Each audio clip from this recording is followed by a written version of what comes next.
or leaks. During the manufacturing process, facilities generate a variety of wastes, some of which are hazardous. The proper disposal of these wastes is important because the incorrect disposal of hazardous chemicals can create long-lasting environmental problems.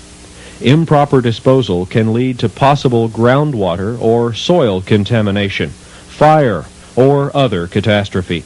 We can't just wash spilled chemicals down the drain or mop them up and throw the residue in the trash.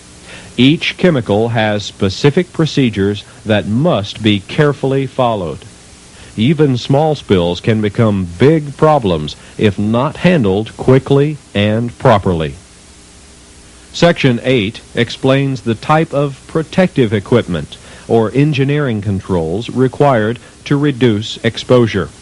It may specify safety glasses, gloves, respirators, ventilation equipment, or other hygiene procedures. When protective clothing or equipment is required, it's your responsibility to wear it. Safety glasses, gloves, and respirators are designed to protect you from potential health hazards. The personal protective equipment that may be required for your job is available through your supervisor. Although the forms used may be slightly different from manufacturer to manufacturer, material safety data sheets must contain this information.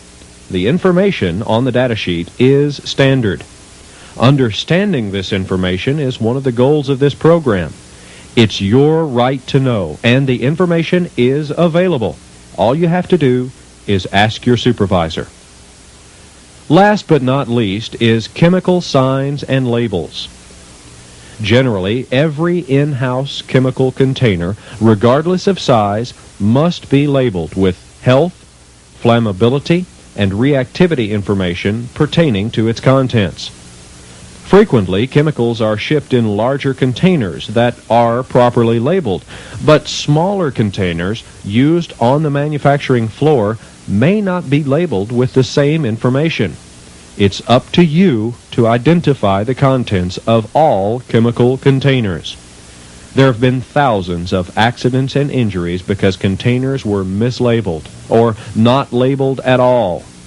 You may think that safety solvent is in that container, but actually it may contain alcohol or acetone or another chemical.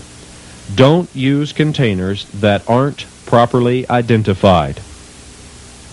Hazard Communications, Your Right to Know, is a fancy title for being aware of potential hazards.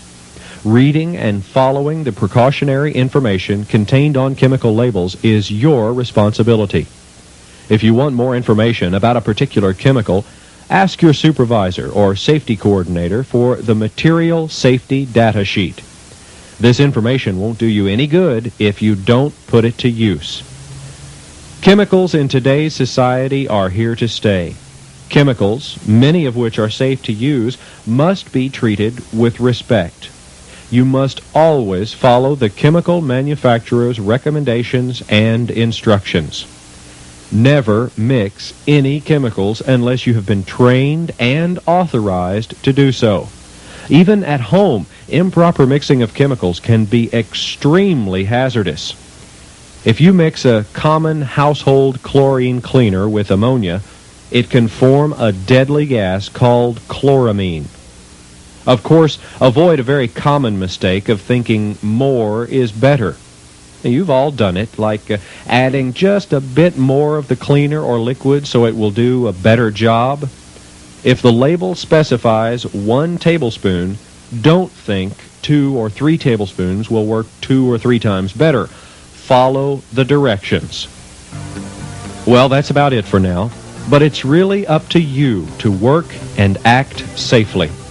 Safety is your responsibility, and all the rules, regulations, policies, labels, or material safety data sheets won't do any good if you don't take the responsibility to perform every job safely. It will reduce accidents and injuries. Safety is part of that responsibility. Take time for safety, because it really does make a difference. Thank you.